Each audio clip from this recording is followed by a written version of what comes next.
అందరికీ నమస్కారం. నేను డాక్టర్ సుమిత్ర. ఈరోజు నేను ముఖ్యంగా సెమెన్ అనాలిసిస్ గురించి చెప్పాలనుకుంటున్నాను. పిల్లలు లేని దంపతుల్లో మగవాళ్ళకి తీసే సింపుల్ టెస్టే సెమెన్ అనాలిసిస్. ఈ సెమెన్ అనాలిసిస్ ముఖ్యంగా ఏం చూస్తాము అంటే గనుక శుక్ర కణాల యొక్క కౌంట్ కరెక్ట్గా ఉందా, మొటిలిటీ కరెక్ట్గా ఉందా, ప్లస్ మార్ఫాలజీ అనేది కరెక్ట్గా ఉందా చెక్ చేసుకుంటాము. మీరు సెమెన్ కలెక్షన్ ఇచ్చేటప్పుడు కంపల్సరీగా 3 రోజుల గ్యాప్ అనేది కంపల్సరీ. 3 రోజుల గ్యాప్ తర్వాత మీరు హాస్పిటల్కి వచ్చి శాంపుల్ ఇవ్వడం చాలా మంచిది. ఒకవేళ ఇంట్లో కనుక మీరు శాంపుల్ కలెక్ట్ చేస్తున్నారు అంటే అర్ధగంటలో శాంపుల్ అనేది హాస్పిటల్కి తీసుకొచ్చి ఇవ్వడం చాలా ముఖ్యం. మీరు శాంపుల్ ఇచ్చిన తర్వాత ఒకవేళ మీ శాంపుల్ ఏమన్నా కింద స్పిల్లేజ్ ఏమైనా అయిందా, ఇలాంటివి అయితే కంపల్సరీగా డాక్టర్ చెప్పవలసింది ఉంటుంది.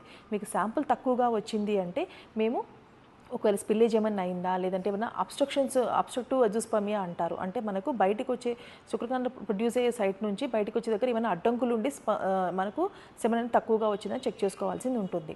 నెక్స్ట్ వచ్చేసి ఒకసారి మీరు శాంపుల్ ఇచ్చిన తర్వాత దాంట్లో మేము ఈ కౌంట్, మొటిలిటీ, మార్ఫాలజీ చెక్ చేయడం జరుగుతుంది.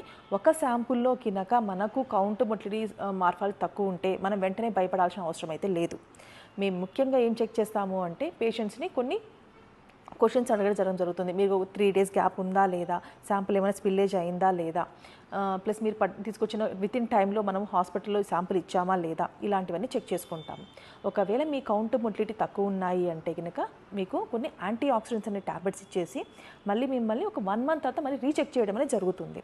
నెక్స్ట్ 1 month టైంలో మీరు ఏవైతే యాంటీ ఆక్సిడెంట్స్ వాడి మంచి ఫుడ్ ప్లస్ వాటర్, మంచి డైట్ తీసుకోవడం వల్ల ఒక్కోసారి మనకు స్పర్మ్ కౌంట్ అనేది, మొటిలిటీ అనేది ఇంప్రూవ్ అవ్వడం జరుగుతుంది.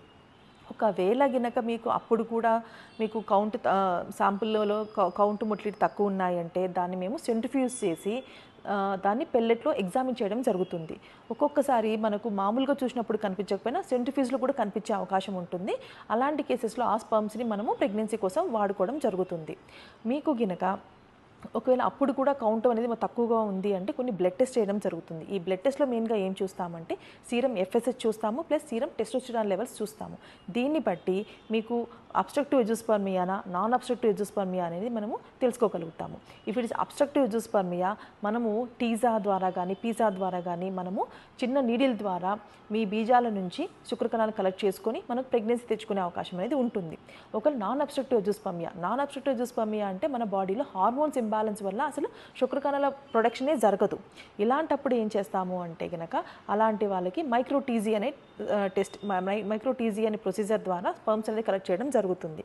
మెయిన్గా ఏంటంటే ఈ నాన్ అబ్స్ట్రక్టివ్ ఎజోస్పర్మియా వాళ్ళకి ప్రెగ్నెన్సీ ఛాన్సెస్ అనేవి కొంచెం వాళ్ళ ఓన్ స్పర్మ్తో ప్రెగ్నెన్సీ వచ్చే ఛాన్సెస్ కొంచెం తక్కువగా ఉంటాయి. ఎందుకంటే వాళ్ళ బాడీలో హార్మోన్స్ అనేవి చాలా అబ్నార్మల్గా ఉండడం జరుగుతుంది. నెక్స్ట్ వచ్చేసి ఒకవేళ కొందరికి అబ్స్ట్రక్టివ్ ఎజోస్పర్మియా ఉందా, లేదంటే వారికోసీలు ఉండడము, ఇలాంటి వాటి వల్ల కూడా వాళ్ళకి శుక్రకణాలు తక్కువ ఉంటుంది. ఇలాంటి వరకు మనం స్కాన్ చేసి చూస్తాము.